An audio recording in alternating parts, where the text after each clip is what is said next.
যখন আমি শহরে এলাম তখন খালার বাড়িতে থাকতে শুরু করলাম। আমার খালাতো বোন যে আমার চেয়ে বয়সে ছোট, তার সঙ্গেই একই ঘরে থাকতাম। প্রতিদিন কাজ শেষে ক্লান্ত হয়ে বিছানায় শুয়ে পড়তাম, আর সে আমার পাশে ঘুমত। এক রাতে একটু দেরি করে বাড়ি ফিরলাম। বাড়িতে ঢুকে সরাসরি বিছানায় গিয়ে শুয়ে পড়লাম। চোখ বন্ধ করে বিশ্রাম নিচ্ছিলাম। কিছুক্ষণ পর সে এসে আমার পাশে বসে নিঃশব্দে মাথায় হাত বুলাতে শুরু করল। তারপর ধীরে ধীরে পায়ের কাছে বসে শান্তভাবে পা ম্যাসাজ করতে লাগল। সে বলল, যতক্ষণ না তুমি পুরোপুরি আরাম পাচ্ছ, আমি তোমার পাশে আছি। এই বলে সে আমার পা ম্যাসাজ করতে থাকল। সেদিন সকালে কবিতা আর আমি দুজনেই বাড়িতে ছিলাম। কবিতা হেসে আমার দিকে এগিয়ে এসে বলল, ভাই, যদি কিছু প্রয়োজন হয় তবে নির্দ্বিধায় বলতে পারো। সে আমার সামনে দাঁড়ালো এবং আন্তরিকভাবে হাত বাড়িয়ে দিল। তার আচরণে আমি কিছুটা অবাক হলাম, যেন তার মধ্যে নতুন এক ধরনের আত্মবিশ্বাস দেখা যাচ্ছে। এরপর সে আমার হাত ধরে আলতো করে তার কাঁধের কাছে নিয়ে গিয়ে বলল, যা ইচ্ছে করতে পারো, তবে আমাকেও কিছু সাহায্য করতে হবে। কবিতা দেখতে অনেক সুন্দর ছিল। তার চলাফেরা ও আচরণ আমাকে মুগ্ধ করত। তার গায়ের রং ছিল ফর্সা। শহরে থাকার কারণে সে সবসময় ছোট পোশাক পরত, যা তাকে অসাধারণ দেখাত। তবে সে আমার সাথে এমন কিছু আচরণ করবে তা আমি ভাবতে পারিনি। বন্ধুরা, আজকের গল্পটা বেশ স্পেশাল হতে চলেছে। আশা করি তোমাদের ভালো লাগবে। কেউ মিস করো না। গল্পটি ভালো লাগলে দয়া করে ভিডিওটি লাইক, শেয়ার এবং চ্যানেলটি সাবস্ক্রাইব করো। আমার নাম কুনাল। যে ঘরে থাকছিলাম, প্রথমে ভেবেছিলাম কবিতা আমার চেয়ে বেশ ছোট, কিন্তু পরে বুঝলাম তেমন নয়। আমি কাজের জন্য শহরে এসেছিলাম এবং খালুর বাড়িতে উঠেছিলাম, কারণ মা চেয়েছিলেন আমি যেন অন্য কোথাও না থাকি। মা বলেছিলেন, শহরে তো তোমার খালুর বাড়ি আছে, সেখানেই থাকা ভালো। শহরে এসে আমি একটি ভালো বেতনের চাকরি পেয়েছিলাম। খালুর বাড়ি ছোট হলেও বেশ আরামদায়ক ছিল। বাড়িটিতে একটি ছোট রান্নাঘর, একটি বেডরুম আর একটি ছোট হোল রুম ছিল। বাড়িতে খালু, খালা আর তাদের মেয়ে কবিতা থাকত। খালু গ্রামের সবার কাছে বলতেন শহরে তার বট বাড়ি আছে। কবিতা তখন 18 বছরে পা দিয়েছে। কবিতাকে আমি শেষবার যখন দেখেছিলাম তখন সে মাত্র 9 বছরের ছিল। এবার তাকে দেখে মনে হলো সে অনেক বড় হয়েছে এবং আরও সুন্দর হয়ে উঠেছে। খালু আমাকে দেখে বেশ খুশি হয়েছিলেন, কারণ মা আগেই তাকে জানিয়ে রেখেছিলেন আমি কিছুদিন শহরে তাদের বাড়িতে থাকব। যদিও আমার ভালো বেতনের চাকরি ছিল, মা সবসময় বলতেন অন্য ছেলেদের সাথে থাকলে আমি হয়তো খারাপ হয়ে যাব। তাই মায়ের ইচ্ছাতেই খালুর বাড়িতে থাকার সিদ্ধান্ত নিয়েছিলাম। খালুর বাড়িতে কবিতার জন্য একটি ছোট্ট ঘর ছিল, যেখানে সে থাকত, আর খালু খালা নিজেদের হোল রুমে ঘুমোতেন। আমি খালুকে বলেছিলাম মাঝে মধ্যে কাজ করতে করতে দেরি হয়, তাই আলাদা ঘরের প্রয়োজন। খালু বললেন, আমি চাই তুমি যেন কবিতার ঘরেই থাকো। কবিতা তখন কিছুদিনের জন্য হলে চলে গিয়েছিল, আর আমি তার ঘরে থাকতাম। কয়েকদিন পর হলে কবিতার ঘুম ঠিকমতো হচ্ছিল না, তাই সে আবার ঘরে ফিরে এলো। এরপর থেকে আমরা একসঙ্গে ঘুমোতাম। কবিতা দেখতে সুন্দর এবং তার বয়সও বাড়ছে। সেই রাতগুলোতে কখনো ঘুমের মধ্যে ভুল করে আমার হাত তার দিকে চলে যেত, কিন্তু আমি দ্রুত নিজের হাত সরিয়ে নিতাম। এক রাতে অনুভব করলাম সে যেন আমার পাশে আরও কাছে এসে শুয়ে আছে। ভেবেছিলাম হয়তো কাকতালীয়, ঘটে না। তবে পরের রাতগুলোতেও এমন অনুভূতি হচ্ছিল। খালুর বাড়িতে থাকতে থাকতে 20 দিন পার হয়ে গেছে, আর এই সমাজে কবিতা আমার খুব কাছের মানুষ হয়ে উঠেছে। মাঝে মধ্যে আমরা অনেক রাত জেগে গল্প করতাম। কবিতা আমার বিষয় জানার জন্য বেশ আগ্রহী ছিল, যা আমাকে বারবার ভাবায়। খালা আমাদের কথা বলতে দেখলেও কিছু বলতেন না, কারণ তিনি আমাকে বিশ্বাস করতেন। এক রাতে আমি দেখলাম কবিতা তার ফোনে কিছু দেখছে। কৌতূহলবশত তার ফোনে উকি দিতে গেলাম, কিন্তু সে সঙ্গে সঙ্গে ফোন বন্ধ করে দিল। আমি মজা করে ফোনটি দিতে বললাম, কিন্তু সে না দেওয়ার জন্য অনুরোধ করল। কিছুক্ষণ পরে দেখি সে ঘুমিয়ে আছে। তার ফোনটি মাথার পাশে রাখা ছিল। আস্তে করে ফোনটি হাতে নেওয়ার চেষ্টা করলাম, তখন সে পাশে ফিরল আর আমার হাত তার গায়ে পড়ল।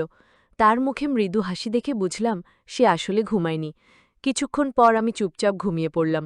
এরপর কিছুদিন কেটে গেল এবং আমার মাসিক বেতনও এসে গেল। খালুর বাড়িকে নিজের বাড়ির মতো মনে করে কবিতার জন্য একটি নতুন পোশাক, খালুর জন্য ভরমাল পোশাক আর খালার জন্য একটি সুন্দর শাড়ি কিনে বাড়ি ফিরলাম। খালা খুব খুশি হলেন।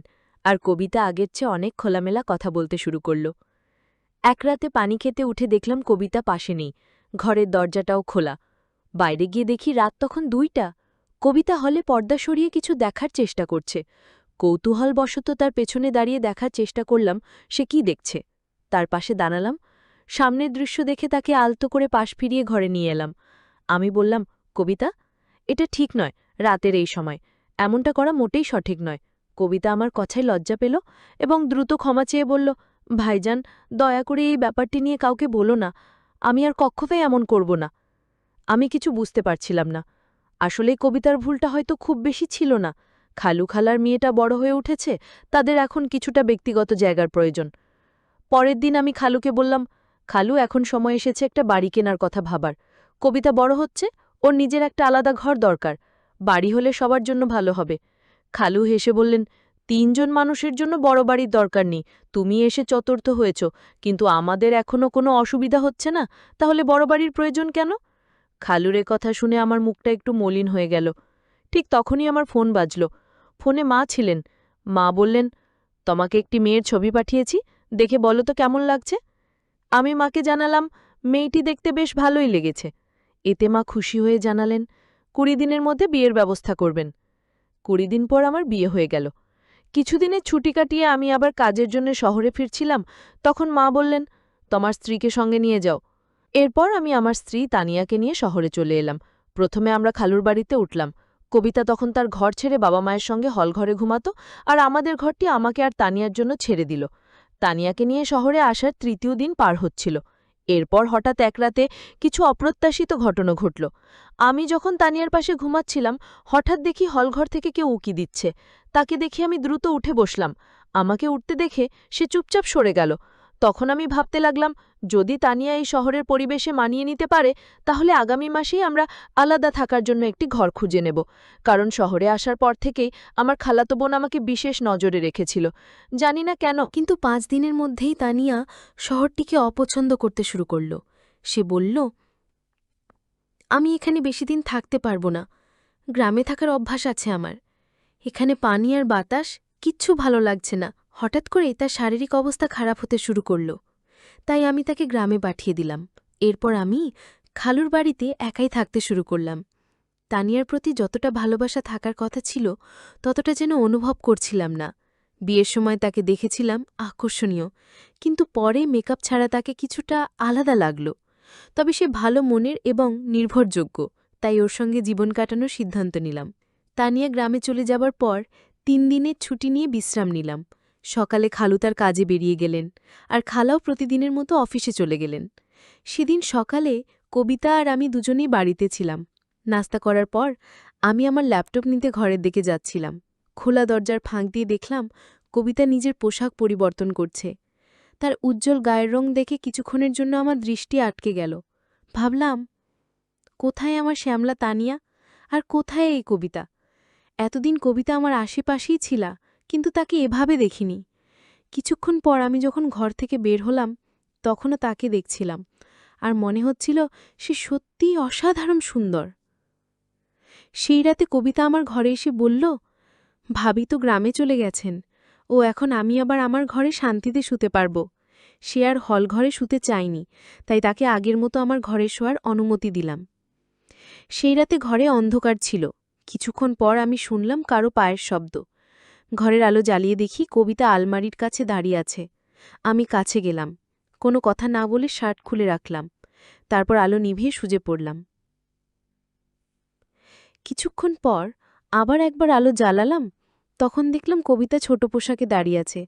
তাকে এভাবে দেখে আমি একটু লজ্জা পেলাম। তারপর আবার আলো বন্ধ করে ঘুমিয়ে পড়লাম। পরের দিন আমার আরও একটি ছুটি ছিল, কারণ পুরো 3 দিনের ছুটি ছিল। আমার তখন এক বন্ধু প্রস্তাব দিল, চলো আজ কোথাও ঘুরতে যাই। দুপুরে বেরোলাম। তখনই একটি দামি ক্যাফেতে কবিতাকে বসে থাকতে দেখলাম। তার বন্ধুরা বেশ অভিযানে ছিল, আর কবিতাও অন্যরকম পোশাক পরেছিল।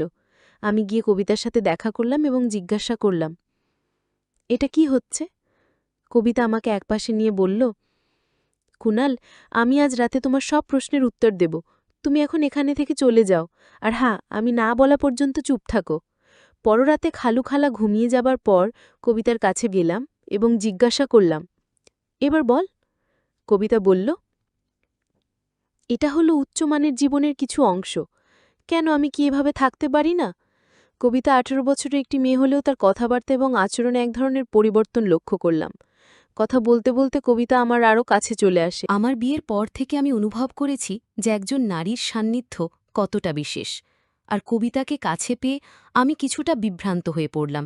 তবে নিজেকে সামলে নিয়ে আমি তাকে কিছুটা দূরে সরিয়ে দিলাম। সেদিন রাতে আমি তাকে দূরে রেখেই শুতে পড়লাম এবং সকালে ওঠার আগেই ঘর থেকে বেরিয়ে গেলাম। আমি বসা ঘরে বসে সকালের নাস্তা করছিলাম, তখন দেখি কবিতা একটু অস্বাভাবিকভাবে হাঁটছে। বুঝতে পারছিলাম না কেন সে এমনভাবে হাঁটছে। মনে হলো হয়তো তার পায়ে কিছু হয়েছে। খালা যখন কবিতাকে এভাবে হাঁটতে দেখলেন, তিনি জিজ্ঞাসা করলেন, কবিতা, তুমি এমনভাবে হাঁটছ কেন? পায়ে কিছু হয়েছে নাকি? কবিতা সরাসরি আমার দিকে তাকিয়ে বলল, কুণাল দাদাই ভালো জানে আমার পায়ের কি হয়েছে। তার এমন ইঙ্গিতপূর্ণ কথায় আমি কিছুটা বিব্রত বোধ করলাম, কারণ আমি নিজেই জানি না কেন সেভাবে বলল। এরপর খালাকে বুঝিয়ে বললাম যে রাতে শুতে গিয়ে হয়তো কবিতার পা বিছানার কোনায় লেগে গেছে। কিন্তু সকালে থেকে কবিতা আমাকে এক অদ্ভুত দৃষ্টিতে দেখছিল। খালা কাজে বেরোলেই আমি তাকে জিজ্ঞাসা করব বলে ঠিক করলাম। তখন কবিতা বলল, আজ তো শুধু মায়ের সামনে হাঁটছিলাম, কাল বাবার সামনেও একইভাবে হাঁটব। আমি আরও অনেক কিছু করতে পারি, যদি তুমি আমাকে আমার ইচ্ছে মতো কিছু না দাও। আমি বললাম, যখন তোমার আসলে এমন কিছু প্রয়োজন নেই, তখন কিভাবে তোমায় দিতে পারি? কবিতা আমার দিকে এগিয়ে এসে হেসে বলল, যা প্রয়োজন তা চাইলেই নিতে পারো। সে আমার সামনে দাঁড়িয়ে হাত বাড়িয়ে দিল। তার এমন আচরণে আমি অবাক হয়ে গেলাম। এরপর সে আমার হাত ধরে তার কাঁধের কাছে নিয়ে গেল এবং বলল, তোমার যার ইচ্ছে করতে পারো, তবে আমাকে কিছু সাহায্য করতে হবে। হঠাৎ মনে পড়ল, হয়তো গতরাতে কবিতা আমার কাছ থেকে কিছু আর্থিক সাহায্য চেয়েছিল, কিন্তু আমি তখন কিছু বলিনি। এখন তার কথায় মনে হলো সে আসলেই কিছু সহযোগিতা চাচ্ছে। আমি শান্তভাবে বললাম, এভাবে চাওয়াটা ঠিক নয়, কিন্তু সে আমার কথা শুনতে আগ্রহী বলে মনে হলো না। পুনরায় আমার দিকে হাত বাড়াল কবিতা। সে বলল, এখন আমাদের মাঝে আর কেউ নেই, তুমি যা চাও নিতে পারো। তখনই দরজায় খালা এসে হাজির। খালা বললেন, কবিতা, এসব কি করছো? কবিতা বলল, আমি কি কিছু ভুল করছি? আমি ভালোভাবে বাঁচতে চাই, তাই যা প্রয়োজন সেটাই করছি। আপনি কি আপনার ম্যানেজারের সাথে এমন কিছু করেন না এবং তাতে টাকা নেন না? আমি সবই দেখেছি। আমিও চাই এই বাড়িতে নিজের উপার্জনের পথ খুঁজে নিতে, এতে ভুল কি? খালা কবিতার কথায় চিৎকার করে বললেন, তুমি একদম বোকা, বড়দের সাথে কিভাবে কথা বলতে হয় সেটুকুও জানো না? খালা কবিতার মুখ বন্ধ করার জন্য তার দিকে এগিয়ে যাচ্ছিলেন। তখন আমি তাকে থামালাম। খালাকে জিজ্ঞাসা করলাম, কবিতা যা বলছে সেটা কি সত্য? খালা মাথা নিচু করে চুপ রইলেন, কিছু বলতে পারলেন না। আমি বললাম, খালা, আপনি জানেন এসব দেখে কবিতা কতটা প্রভাবিত হয়েছে? আমি এই বাড়িতে আসার পর একবার নয়, একাধিকবার কবিতাকে আমার পকেট থেকে টাকা নিতে দেখেছি। আপনারা এমন আচরণ করলে কবিতাও আপনার কাছ থেকে তা শিখবে। এখন সময় এসেছে তাকে সঠিক পথ দেখানোর। খালা কবিতার দিকে তাকিয়ে বললেন, কবিতা, আমাকে ক্ষমা করো, আমি আজ থেকে চাকরি আর ম্যানেজারের সাথে সম্পর্ক ছেড়ে দেব। কবিতা বলল, মা, আমি ইচ্ছে করেই এসব করেছি, যাতে আপনি এই পথ ছেড়ে দেন। কুণাল দাদাভাইয়ের সামনে সব বলার কারণও ছিল। কবিতাও আমি মিলে খালাকে তার ভুলের কথা বোঝালাম।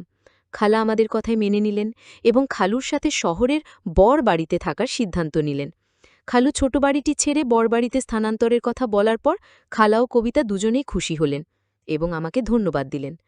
সেই দিন থেকেই খালুর নিজের অতিরিক্ত সাশ্রয়ী মনোভাব কমিয়ে আনলেন। এই গল্প থেকে শিক্ষা পাওয়া যায় যে পরিবারের মানুষদের খুশি রাখা, ভালোবাসা ও যত্ন দেওয়া প্রয়োজন।